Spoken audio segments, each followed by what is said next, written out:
जितना अधिक से अधिक हो सके उतना भगवान का नाम ले लेना। आज मंगलवार भी है, कितना अच्छा दिन है। यह हनुमान जी की कृपा कहें आप लोगों पर कि अयोध्या में भी मंगलवार के दिन ही जन्म हुआ था भगवान का, और कुंडलपुर में भी हनुमान जी ने कहा यहां भी मंगलवार को ही चौथा दिन पड़ना चाहिए। नवमी तिथि मधुमास पुनीता शुक्ल पक्ष अभिजित हरि प्रीता। भगवान का नाम कैसा है? मंगल। अच्छा, जहां जहां भगवान जाते हैं वहां वहां मंगल ही होता है। जब तक भगवान अयोध्या में रहे तो अयोध्या का मंगल हुआ, और जिस दिन भगवान ने अयोध्या को त्याग दिया और जंगल गए तो तुलसीदास जी को लिखना पड़ा, मंगल रूप भयउ बन तब ते और कीन निवास रमापति जब ते। अच्छा, जिसने भगवान का नाम लिया उसका भी मंगल हुआ। हनुमान जी ने खूब नाम जपा तो तुलसी बाबा को मंगल की डिग्री लिखनी पड़ी। लिखा है कि नहीं लिखा? मंगल मूर्ति मारुति नंदन सकल अमंगल मूल निकंदन। अब बात ये उठती है कि हनुमान जी जितना भजन तो हम लोग कर नहीं पाएंगे, क्या हमारा मंगल होगा? तनवर बढ़ाओ रे बच्चा। क्या हमारा मंगल होगा?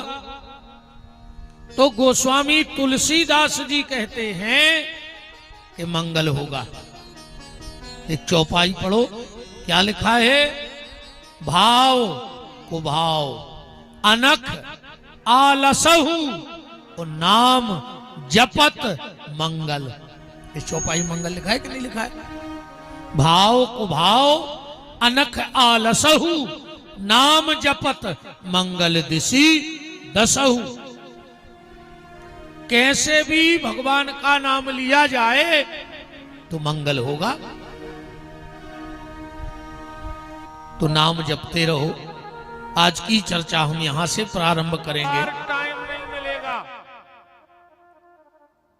वो आएगा तो महताई में, पर अगली बार कुत्ता बन के आएगा, फिर उसे कोई काम ही नहीं होगा। बताओ, यहाँ के कुत्तों को कुछ काम है? कभी बाजार जाते हैं, कभी घनसौर लखनादौन या सिवनी जाते घूमने, कोई कोर्ट कचहरी केस लड़ाई झगड़ा। ये पूरे महताई के लोग हैं पिछले, जो कभी मंदिर नहीं गए। भगवान ने कही जाओ अब तुम लोग को फ्री कर दो, तुम्हें कोई काम ही नहीं है। अक्सर करके देखना, किसी भी गांव में सबसे ज्यादा कुत्ता कहां मिले हैं? मंदिर पे। काश उनको याद रहे था कि हम पिछले जन्म में नहीं जा पाए तेरे, ये जन्म में तो हम मंदिर ही पे बैठे रहे, यही जन्म में सुधर जाए, है ना? भजन करते रहिए, नाम लेते रहिए, क्योंकि ये मनुष्य जीवन बड़ा कीमती है, बहुत कीमती है ये मनुष्य जन्म। बार बार ये मिलने वाला नहीं है। तो कथा यहां से प्रारंभ करेंगे। पानी के पास सब कुछ है, एक चीज नहीं है। ध्यान से सुनना बात को। पानी के पास सब कुछ है, बस एक चीज नहीं है। पृथ्वी के पास एक सब कुछ है, बस एक चीज नहीं है। और आसमान के पास सब कुछ है, बस एक चीज नहीं है। और आज के आदमी के पास सब कुछ है, बस एक चीज नहीं है। अब चाहे वो हमारे सागर जिले की बात हो, चाहे आपके सिवनी जिले की बात हो, आदमी के पास सब कुछ है, बस एक चीज नहीं है। तो पानी के पास क्या नहीं है? पानी के पास सब कुछ है, बस छुआछूत नहीं है के पानी अमीर की भी प्यास बुझाता है और गरीब की भी प्यास बुझाता है।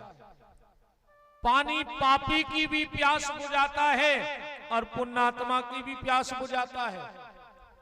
पानी निर्धन की भी प्यास बुझाता है और धनवान की भी प्यास बुझाता है।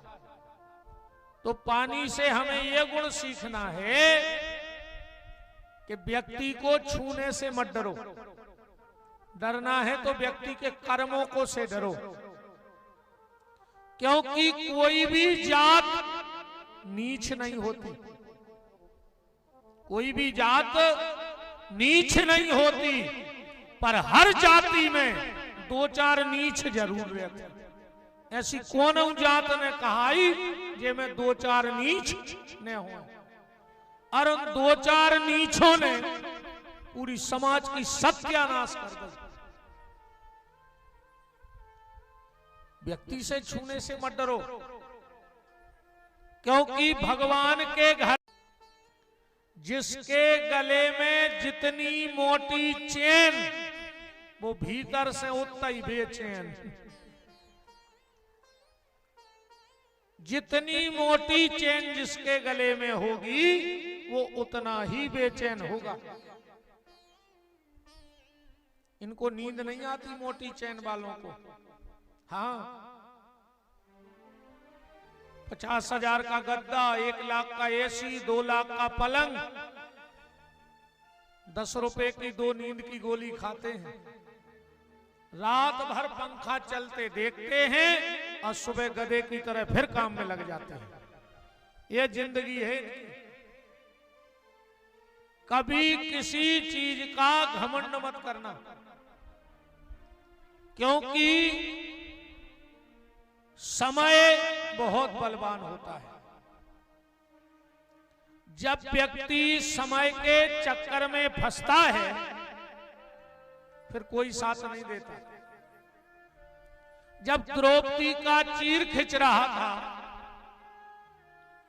तो भीम ने युधिष्ठिर से कहा कि भैया लगता है द्रौपदी को चक्कर आ रहा है, जरा जाके हाथ पकड़ लो, सहारा दे दो। युधिष्ठिर ने कहा भीम, अगर ये बुखार का चक्कर होता तो मैं हाथ पकड़ लेता। बुखार के चक्कर में कोई भी हाथ पकड़ लेता है।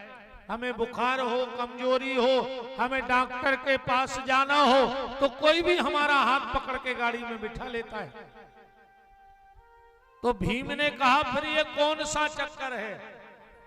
युधिष्ठिर ने कहा भीम, ये समय का चक्कर है, और जब समय का चक्कर आता है तो फिर कोई हाथ नहीं पकड़ता है। इसलिए कभी किसी चीज का घमंड मत करो। अरे जो भीतर तुम्हारे सांस चल रही है ना, वो तुम्हारी नहीं है, तुम बाहर की दुनिया पे घमंड करते हो। बोलो, जो भीतर सांस है वो तुम्हारी है। अगर एक सांस बाहर आ गई और दूसरी भीतर ना गई फिर